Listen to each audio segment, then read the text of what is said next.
What's going on, world? What's cracking, gang? What's the deal? It's everybody's favorite uncle, and today we got some dragon shit.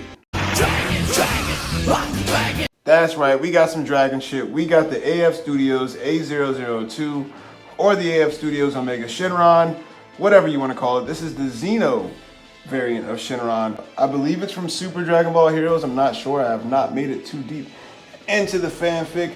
But we are looking at the Xeno Omega Shenron from AF Toys, and I was super excited when I saw this guy. He was actually on sale on 5K Toys for 50 bucks. He was normally $75.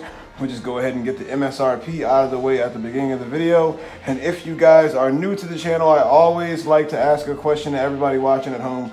All 5 of you watching this video, what is your favorite villain from Dragon Ball GT? For me, it's easily going to be Super 17. After that, I'd probably say Baby Vegeta. Everybody loves a nice Baby Vegeta. But leave that in the comments below. What is your favorite villain from Dragon Ball GT? All right, now let's go ahead and look at the box art on this guy. If you take a look at the front of the box, you've got the logos down at the bottom, all the kanjis. I don't speak Japanese, so I have no clue what that means at all. You've got Chao Xing Long on the side of the box, all fun toys as well. And you've got a render of him on the side of the box as well. You flip to the right side of the box. It says Energy Ball 2, Chao Xing Long at the bottom. You've got some more renders of the original Shenron figure. Now, I believe this came out 3 years ago, but that was the original one. I don't know if the Xeno one came out at the same time as it. And if you flip to the back, you've got more renders of the figure as well as some more kanjis down there as well. And then on the right, you've got pictures of him stomping on Super Saiyan 4 Goku. I believe that's a Dragon Star Super Saiyan 4 Goku. He's got one of the little Dragon Balls in his hand, and he's got the pictures of the other dragons behind him. And yeah, leave it in the comments below, guys. I believe this came out 3 years ago. I don't know when the Xeno version came out, but if you guys got any of that information, go ahead and drop that in the comments below for everybody watching. But anyway, enough about the box, enough about the history behind All Fun Toys or his character and whatnot. Let's go ahead and get this guy out the box and take a closer look. You feel me?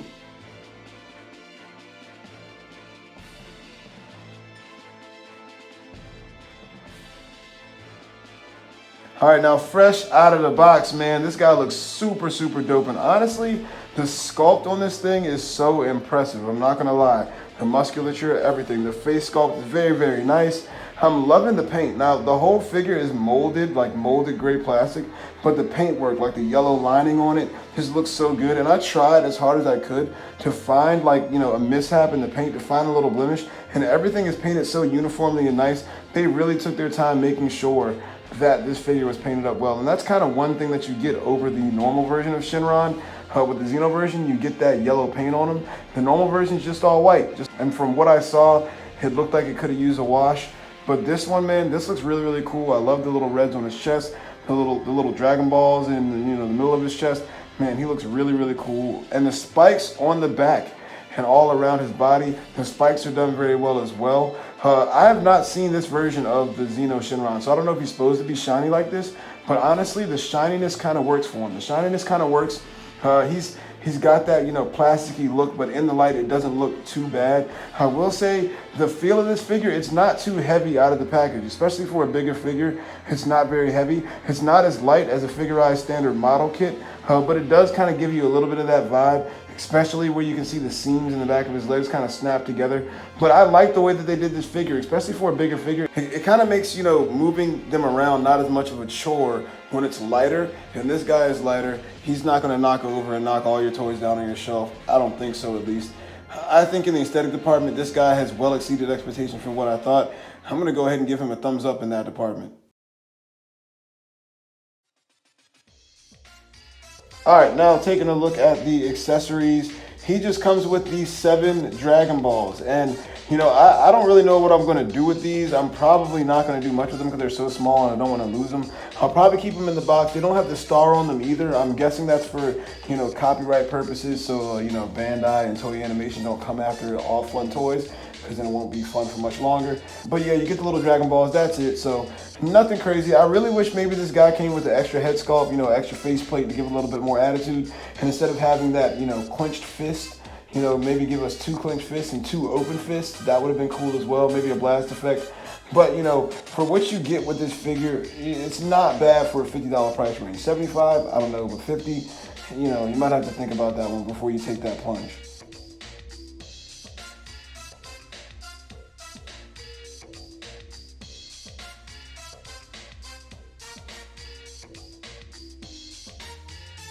All right, now getting into articulation. If you guys watch the channel or are familiar with the videos at all, you know that I don't go over every single point of articulation. I do not design action figures, but I will put this guy in some poses and see what he can do, God damn it. And man, he's pretty good. I will say, you know, there are some limitations on this figure.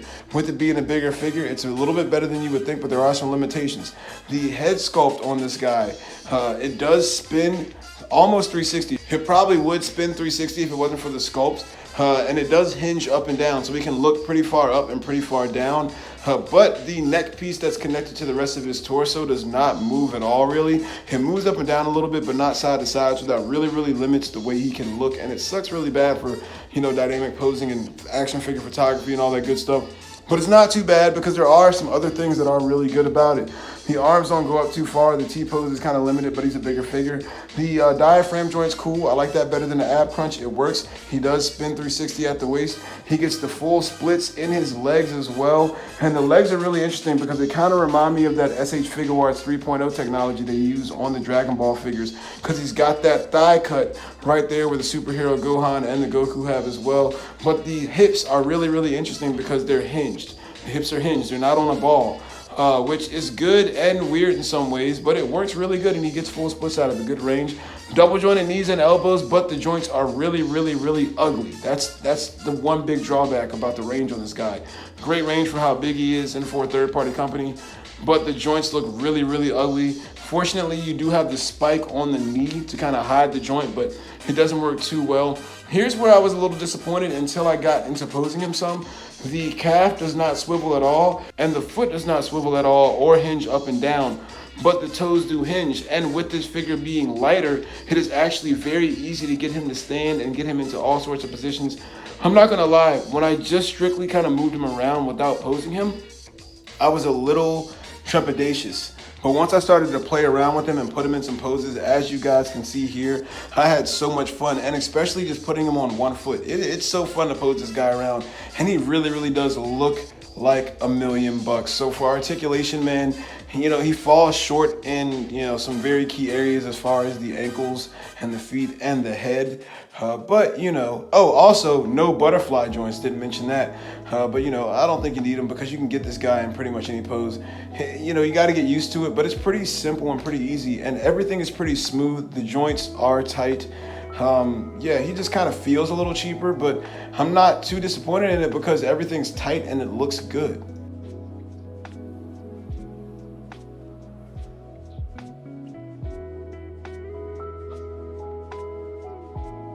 All right, guys, now getting into some size comparisons. I'm not going to do too many size comparisons. I'm mostly going to compare him to some Dragon Ball stuff because if you buy this guy, you probably mostly collect Dragon Ball stuff.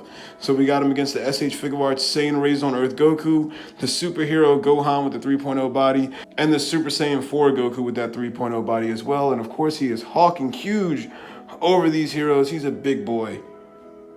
And then up next, we've got him up against the Super Saiyan Vegeta from Demoniacal Fit or the Bitter Awakening.